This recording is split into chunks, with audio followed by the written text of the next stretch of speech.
I really do love to travel and I think it's worth it, but this is a video about the challenges of being bicoastal, and there are many. So here we go.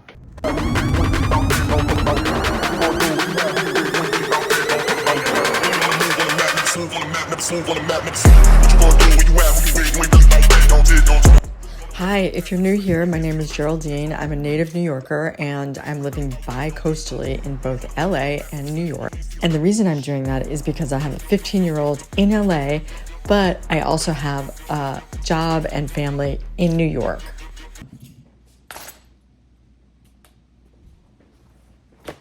Okay, so, being bi-coastal sounds really glamorous. It is challenging, and I'm at pretty much the beginning of this journey, and it's going to be definitely a few years. So I am trying to tackle those challenges head on, and some of them are constant travel, the frequency between flights, the cost, the car, best airport, the delays, the exhaustion. I think that's the main thing, is the exhaustion, the personal time that I lose in having to recover from jet lag, different time zones, the logistical challenges as well. For instance, what water? Do I bring a water bottle? Like, these are the kind of conversations that I have with myself. And also, what message is this bottle sending? Anyway, so that could save like a lot of money. I mean, absolutely, there are great things that come out of being bicoastal. Stimulation, being able to have two lifestyles that are completely different, and I love that. I love that contrast. Lifestyle things are definitely easier in California. It's a trade-off, Doing oversized rugs, washing them is a breeze because I just go to a little local town that have like a very oversized machine, and it's pretty easy. I can just put them in, park my car. It's not a problem. Whereas in New York, this would be like a major endeavor to do your oversized rugs at a nearby laundromat. It would be effort, especially in the winter. So there's certain trade-offs. Lifestyle, definitely easier over here in terms of just going to Costco, getting around, moving around. There's not so much weather constraints and things like that. So then again, we did live through a fire. I definitely think one of the biggest challenges is maintaining strong social connections. The longer I tend to do this, the more difficult I realize that it is, because people get busy. And we definitely, as humans, require FaceTime. So while making an effort with phone and actual video calls, it makes a difference. It doesn't really replace that contact in person. So making an effort to maintain a calendar while I'm in New York is really important. And also while I'm out here, I have been using Marco Polo. Just trying to make an effort to stay in touch. I think probably one of the hardest things is feeling of displacement and trying to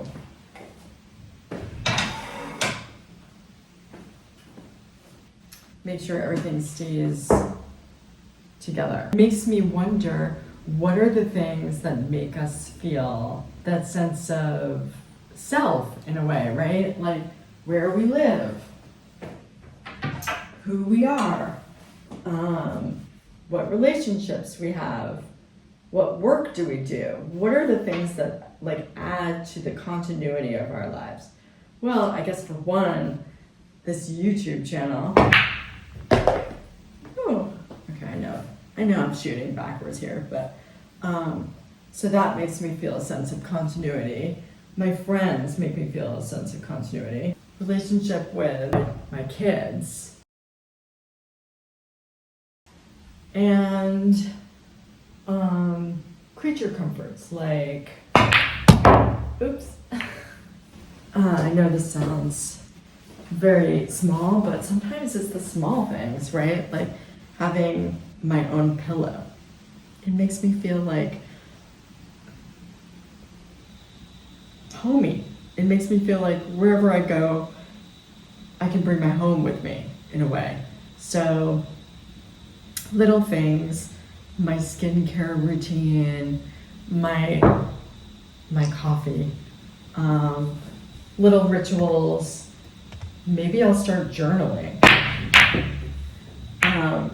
Just things like that will give me a sense of calm and peace. Walking, although here the walking is totally different, so that's a lifestyle thing, right? Like I have to drive to a place in order to walk for 10 miles, whereas in New York I can just go out of the door and walk. So, and I really do love walking, but I also really love driving. The other thing about a relationship complexities is it takes a significant amount of planning and communication to stay connected. So unless you're already in a committed relationship, this can be an awkward time to start a relationship and continue a relationship.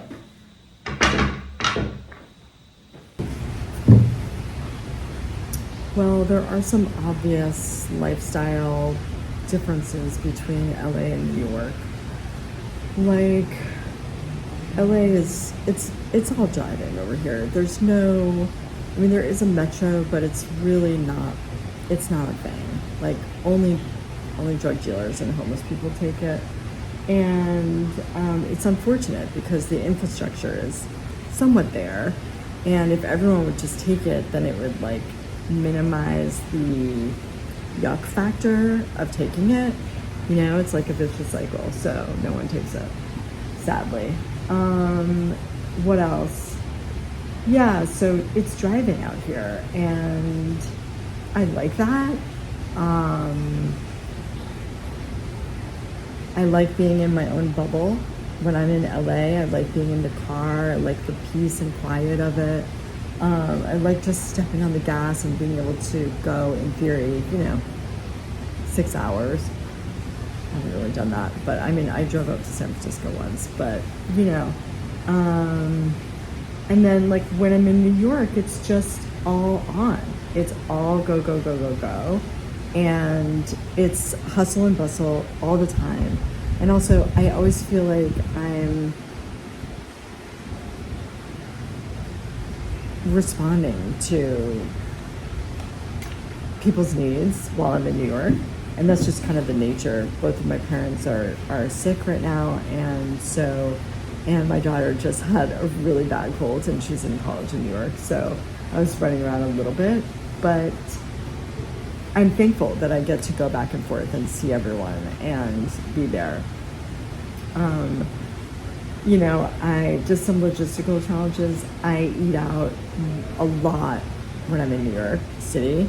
I don't really have my own kitchen while I'm there, so I think that's like a major contributing factor to the expenses in New York. I also have like an addiction to this latte place down the block from where I live. The potential issues of dealing with two homes, handing over the baton back and forth, making sure that like property management issues get handled while I'm away, and that there's like a continuity. It's like we can't have control over everything, but we try.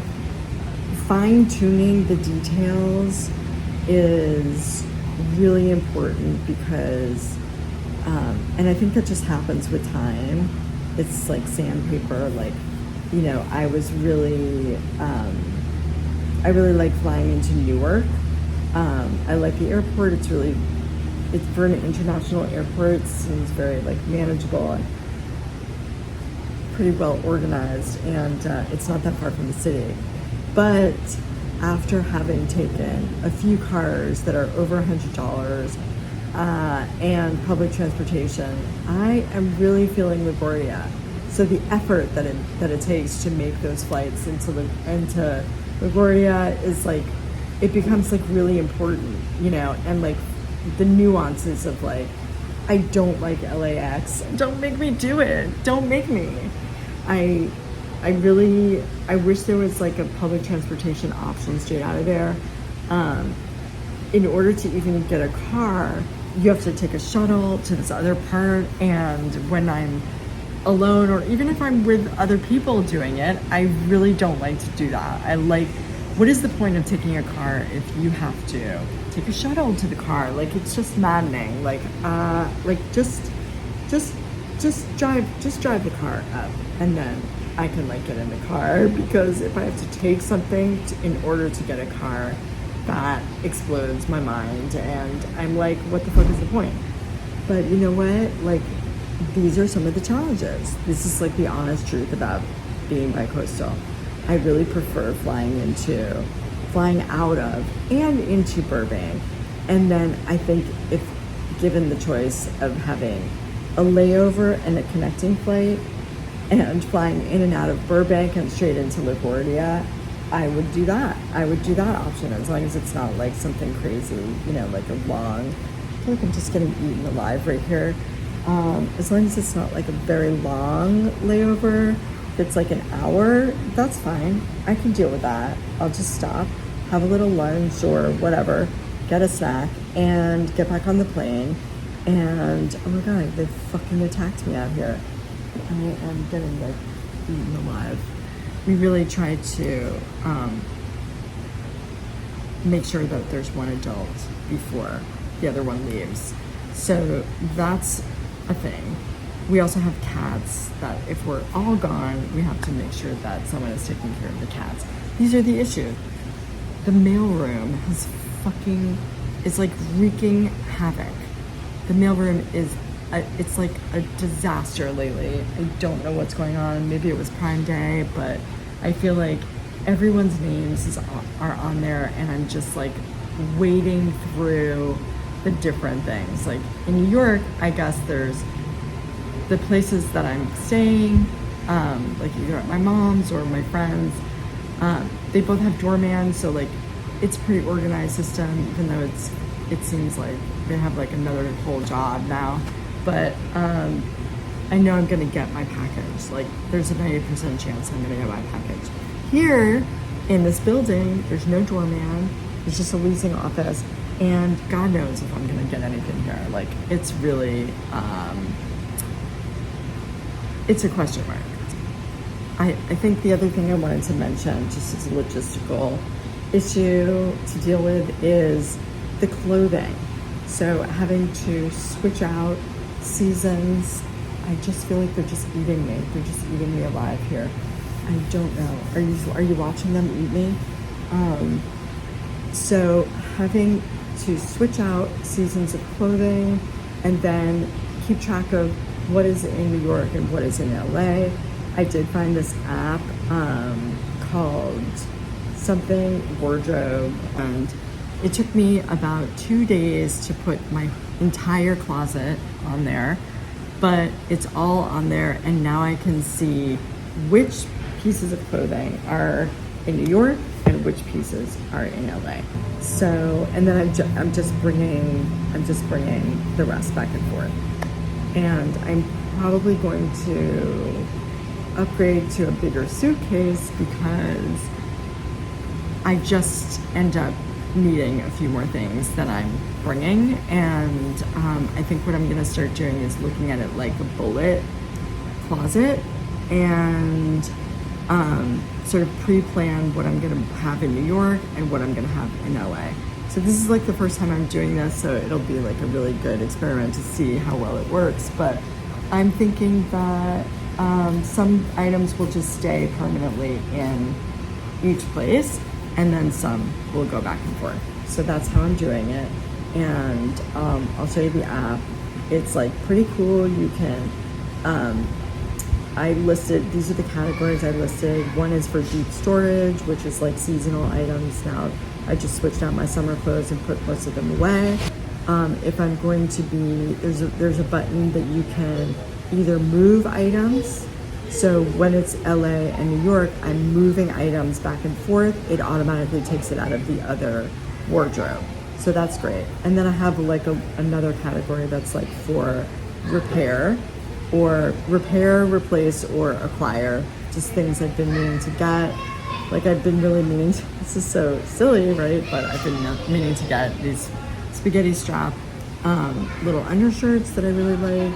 And I have not gotten them. So I just need to like put it in there, make a list so that when I'm out shopping, I cannot be distracted by all the fun things and just get my necessities. And also keep track of like if I drop something off at the dry cleaner, I can retrieve it next time I'm here or before I leave. You make me nervous.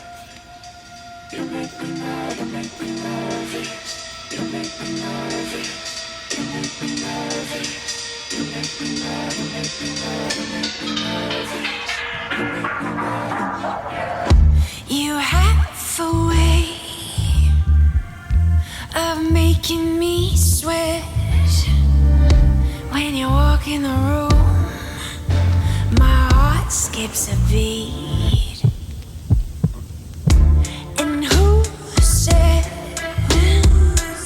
that you could sweep me away?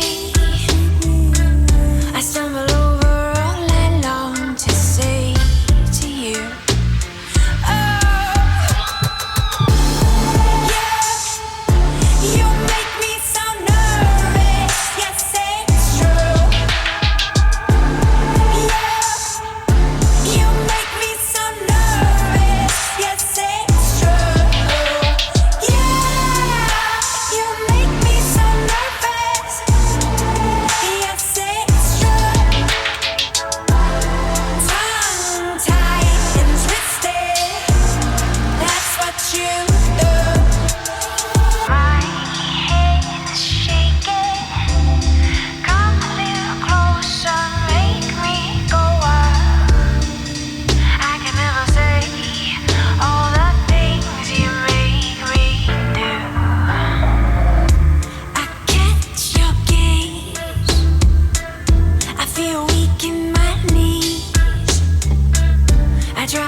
California.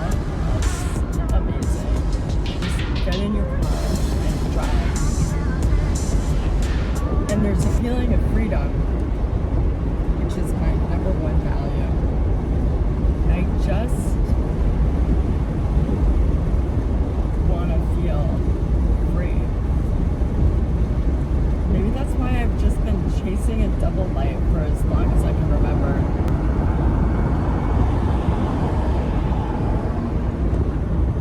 Is it because the grass is always greener?